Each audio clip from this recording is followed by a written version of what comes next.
चलिए आओ बेटा हीट स्टार्ट करते हैं। द मोस्ट इंपॉर्टेंट 5 क्वेश्चन मान के चलिए, 4 से 5 क्वेश्चन आएगा 20 नंबर के हिसाब से आप पढ़ रहे हैं ऐसा मान के चलिए एटलीस्ट। ए शांत चाचा शांत।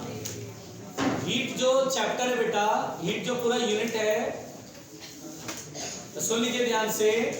ये बहुत ही सिंपल है, पहली बात तो अपने दिमाग में सेट कर लो, बहुत ही सिंपल है। मैकेनिक्स की तरह फ्लूइड की तरह रायते वाला नहीं है, स्ट्रेट फॉरवर्ड है। आधी चीजें आपका पहले से ही पढ़ा हुआ केमिस्ट्री में। प्रॉपर्टीज ऑफ गैस, यानी प्रॉपर्टीज ऑफ गैस जो आप पढ़ते हैं वो दरअसल फिजिक्स का केटीजी पढ़ते हैं आप। थर्मोकेमिस्ट्री आप जो पढ़ते हो समझिए थर्मोडायनेमिक्स आपका बहुत सारा कंसेप्ट उसमें हो गया, तो ये समझ लीजिए। हाँ भाई, तो मैं ये कहना चाहता हूँ बेटा सुन लीजिए ध्यान से। आप बेटा फिजिक्स, ये जो हीट है इसको फिजिक्स समझ के ना पढ़िएगा बल्कि आप इसे केमिस्ट्री समझ के पढ़िएगा, तो आप अपना पॉइंट ऑफ व्यू जब बदलते हैं ना तो आपके पढ़ने का अंदाज बहुत अच्छा हो जाएगा। ठीक है, तो हम लोग क्या पढ़ने जा रहे हैं बेटा? केमिस्ट्री। और केमिस्ट्री में हम लोग हीट स्टार्ट कर रहे हैं और वही पढ़ाया जाएगा जो केमिस्ट्री में पढ़ना है, सिर्फ केमिस्ट्री समझ के पढ़ेंगे। चलिए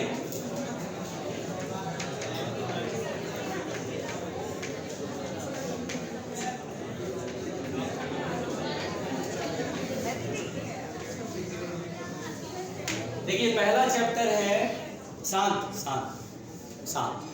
पहला चाचा, ओ चाचा बहुत हो, देखो पानी से हीट एंड टेम्परेचर क्या पढ़ने जा रहे हैं बेटा? पहला चैप्टर। इसमें हम लोग टेम्परेचर, थर्मामीटर, एक्सपेंशन के बारे में पढ़ लेंगे। ठीक है,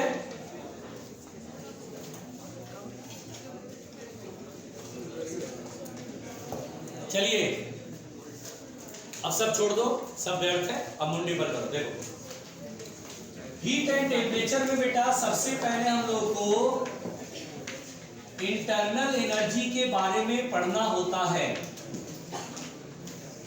हम लोगों को किसके बारे में पढ़ना होता है बेटा? हाँ सुनिए, ध्यान से सुनिए। इंटरनल एनर्जी चाचा देखिए, हम लोग इंटरनल एनर्जी के बारे में पढ़ेंगे और पूरे हीट में इंटरनल एनर्जी की बार बार बातें होंगी। हर सबस्टेंस का अपना एक इंटरनल एनर्जी होता है। हर सबस्टेंस, लिक्विड, गैस, सॉलिड, सबका अपना एक इंटरनल एनर्जी होता है। इंटरनल एनर्जी क्या होता है?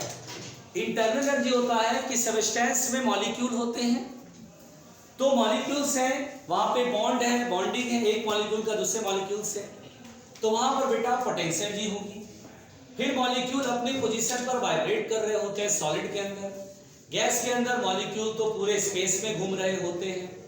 इसलिए बेटा इंटरनल एनर्जी जो डिफाइन किया गया है, internal energy is the sum of total potential energy plus total kinetic energy. यानी बेटा जितने भी बॉन्ड है, पेयरिंग है, उसका अपना एक पोटेंशियल एनर्जी होता है। उन सभी पोटेंशियल एनर्जी का सम, यानी sum of all the potential energy and all the kinetic energy. तो सिंपल सी बात है कि internal energy it is the sum of all potential energy and kinetic energy, sum of all potential energy and kinetic energy, this is the internal energy. हर substance में internal energy होता है। रुकिएगा ध्यान से, आराम से पहले समझ लीजिए। इसमें पहली बात तो बेटा internal energy depends upon temperature. Internal energy में जो हम बोलते हैं कि पोटेंशियल एनर्जी का सम प्लस काइनेटिक एनर्जी का जो पूरा टोटल एनर्जी है, इसको बोलते हैं एनर्जी। दरअसल ये सब कुछ टेम्परेचर की वजह से हो पा रहा है। अगर मैं बोलूं कि बॉडी का टेम्परेचर 0 केल्विन कर दें, 0 केल्विन इमेजिनरी टेम्परेचर है -273 डिग्री सेल्सियस, जिसे हम एब्सोल्यूट जीरो बोलते हैं। तो at 0 kelvin the internal energy of any substance is 0, चाहे वो सॉलिड हो, चाहे वो लिक्विड हो, चाहे वो गैस हो, हम इंटरनल एनर्जी 0 बोल देते हैं सीधा सीधा। इसीलिए बोलते हैं बेटा कि internal energy depends upon temperature. Internal energy depends upon temperature. ये बेसिकली ड्यू टू टेम्परेचर ही होता है, ये टेम्परेचर की वजह से ही होता है। सुनिएगा, अगर हम बोलते हैं हॉट बॉडी है तो इसका मतलब उसका इंटरनल एनर्जी ज्यादा है, कोल्ड बॉडी है तो उसका मतलब समझते हैं कि इंटरनल एनर्जी कम है। मतलब टेम्परेचर जिसका ज्यादा है उसकी इंटरनल एनर्जी हम ज्यादा कहेंगे, जिसका टेम्परेचर कम है उसकी इंटरनल एनर्जी कम कहेंगे। मतलब अगर मैं बोलूं कि हॉट बॉडी है यानी कि टेम्परेचर ज्यादा है तो हम उसका इंटरनल एनर्जी ज्यादा बोलेंगे, high internal energy, high internal energy, high internal energy. अगर मैं बोलूंगा कोल्ड बॉडी है बेटा, कोल्ड बॉडी है तो कोल्ड बॉडी में लो इंटरनल एनर्जी। आ रही बात समझ में? लिखो यहां तक।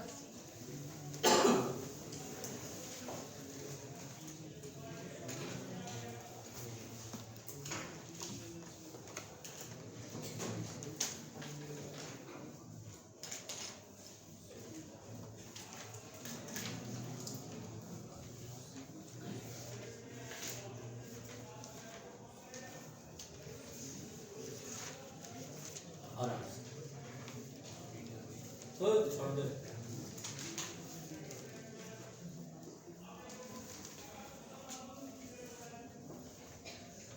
क्या इंटरनल एनर्जी माइनस में होगा? नहीं, internal energy of a substance is always positive. Change energy plus minus कुछ भी हो सकता है, but internal energy is always positive. Internal energy कभी भी माइनस में नहीं होगा।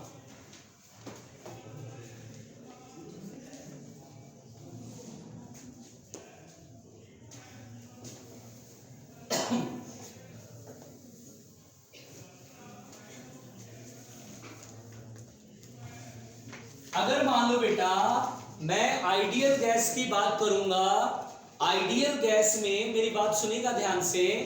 In case of ideal gas, अगर कभी हमें आइडियल गैस की एनर्जी पूछता है बेटा, in case of ideal gas. अच्छा बताइए, आइडियल गैस आपने शायद थोड़ा बहुत देखे, केमिस्ट्री हम लोग पढ़ रहे हैं और जैसा कि आपको पढ़ाया गया है इसी सब्जेक्ट के अंदर कि हम लोग प्रॉपर्टीज ऑफ गैस में पढ़े थे नहीं पढ़े थे प्रॉपर्टीज ऑफ गैस में।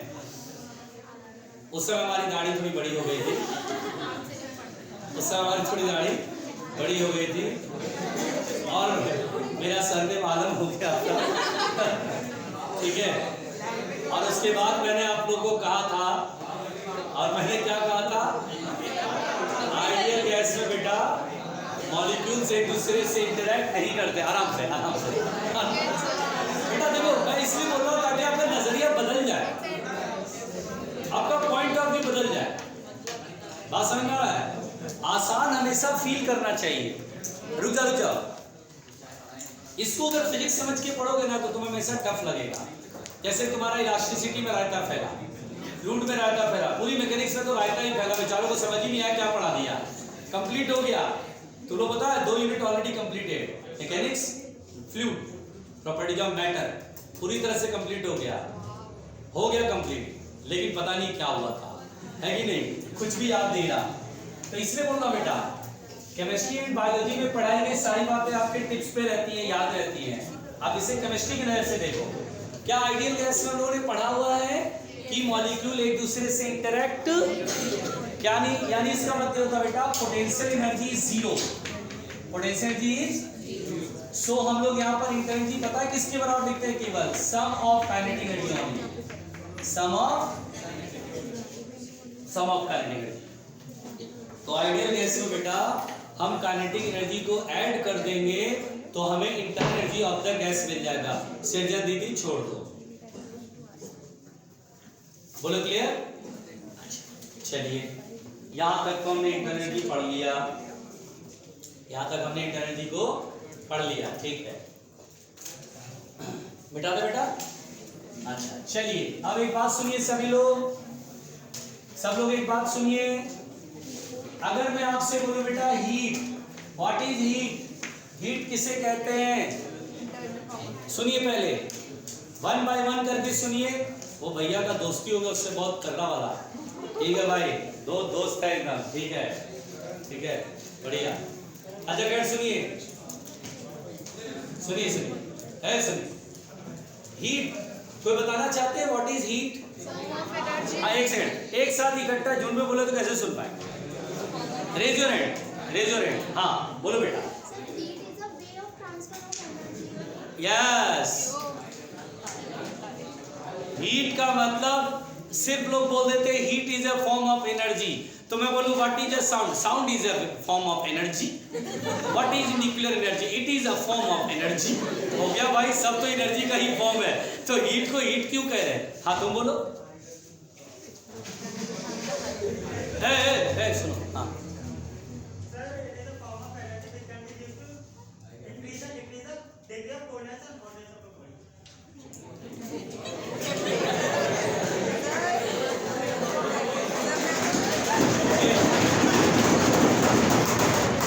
आराम से,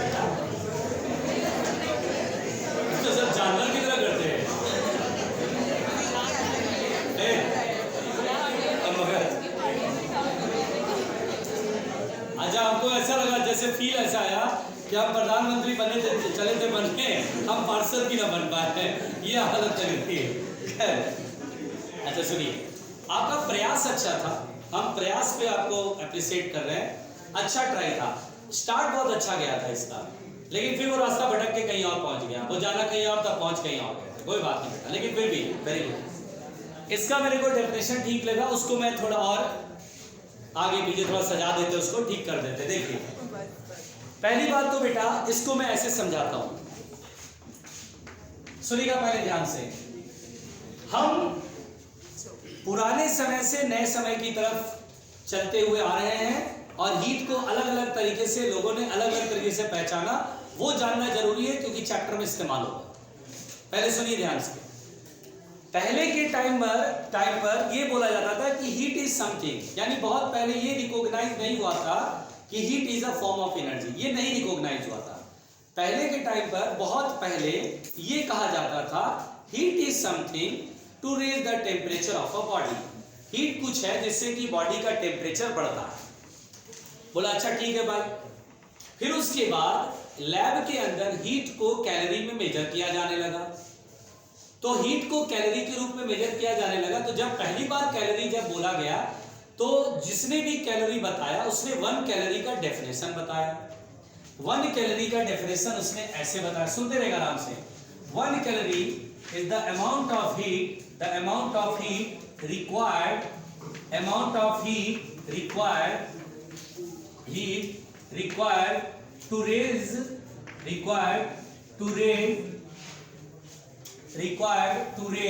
the 1 gram of water, raise the 1 gram of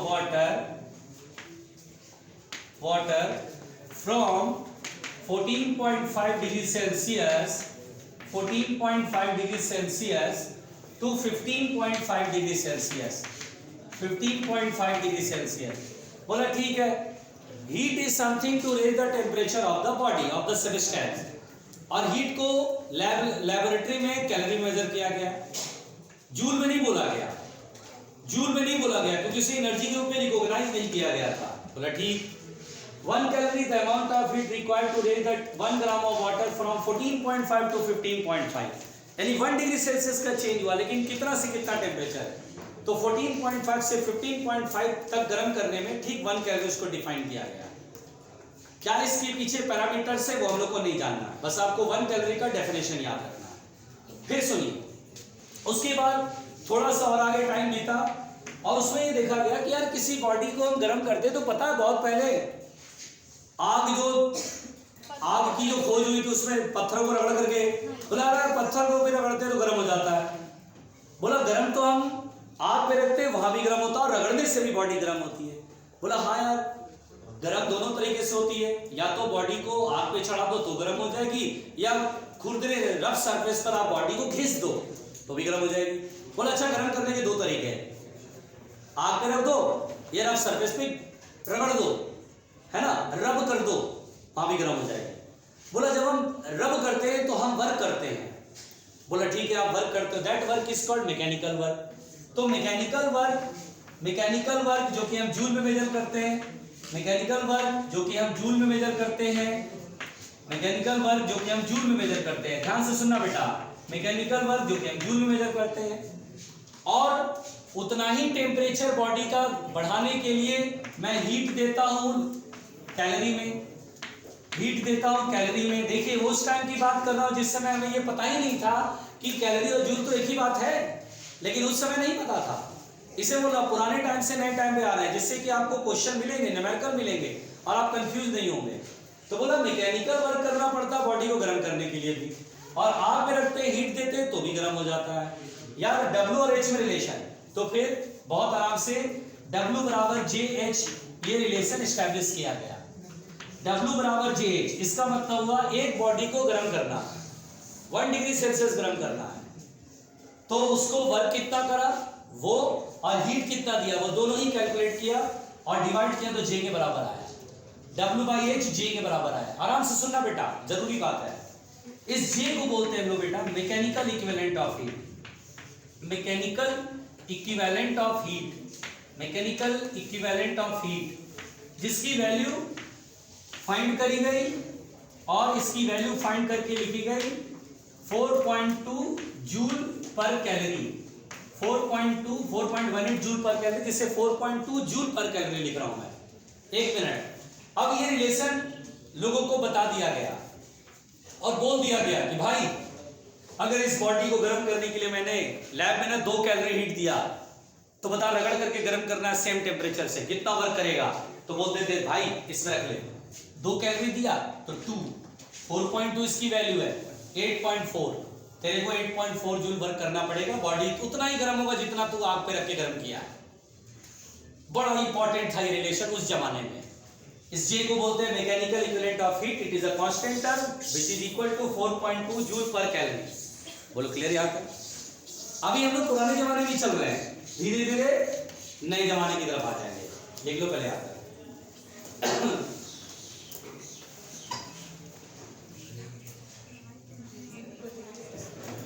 आराम से। वो लोग तो आज बहुत अनर्थ करने वाला था, खिड़की खोल के झांकने वाला था। उधर के जंगल के जितने जानवर सब भाग जाते बेचारे।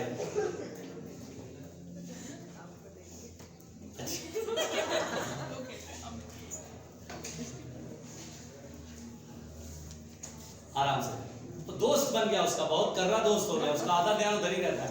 बेटा तू क्या चाहता है? क्या नाम है तेरा? तेरा नाम क्या है? अरे भाई तेरा नाम क्या है? यशु के ठीक पीछे। हाँ तेरा नाम क्या है? हाँ हाँ रोहित। और तेरे बगल वाले दोस्त का नाम है? देवेश। रोहित और देवेश ने क्या दोस्ती करी है, बढ़िया बेटा।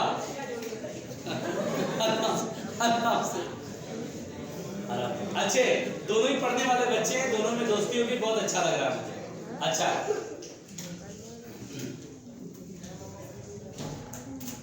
मिटा दे बच्चों। अच्छा देखिए अब यहां पर बेटा इसका बड़ा इस्तेमाल था उस जमाने में। अब देखिए धीरे धीरे समय बदला, ठीक है, धीरे धीरे समय बदला और उसके बाद धीरे धीरे समय बदला और ये कहा गया कि यार heat is a form of energy. Basically heat is a form of energy. वो बहुत बाद में जाके पता चला कि अबे जिसके लिए तो इतना परेशान था इस रिलेशन को लेकर के, आय तौबा मचा हुआ था, हमने क्या निकाला है, क्या गजब का इक्वेशन बनाया है, कितनी बढ़िया चीज बताई, ये देखिए मैंने क्या क्या ढूंढ निकाला। बहुत बाद में जाकर के पता चला कि नहीं भाई heat is a form of energy. अब सवाल उठता है कि heat is a form of energy, तो ये कौन सा फॉर्म है जिसे हीट बोलते हैं? Heat is a form of energy, तो ये कौन सा फॉर्म है भाई? पहली बात तो सुन लीजिए बेटा, heat is a form of energy जिसकी एसआई यूनिट जूल होती है और प्रैक्टिकल यूनिट कैलोरी होती है।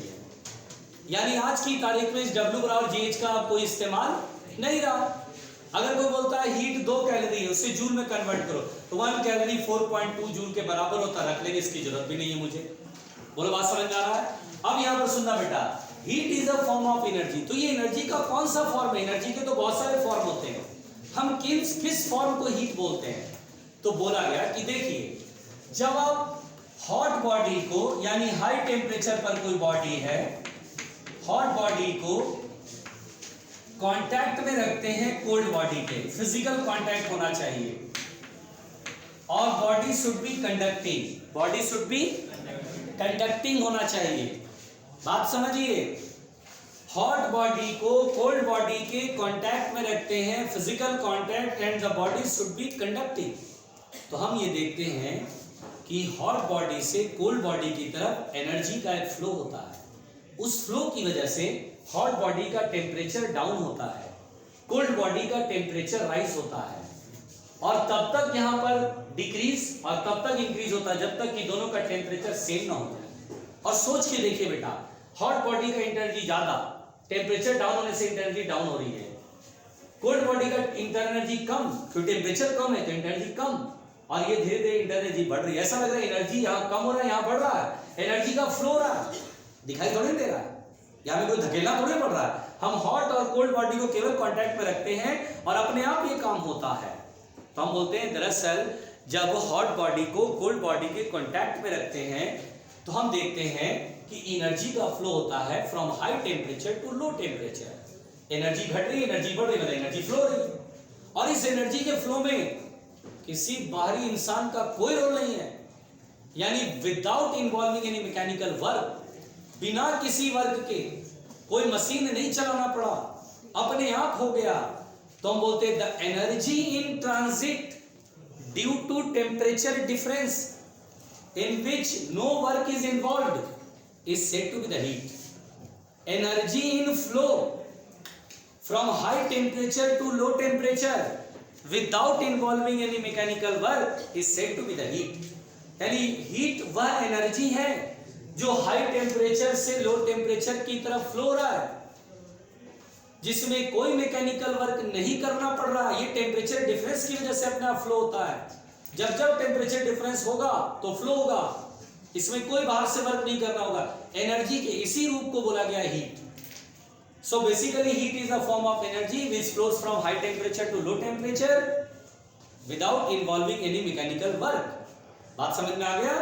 इसको हम बोलते हैं हीट। तो क्लियर हो गया बेटा?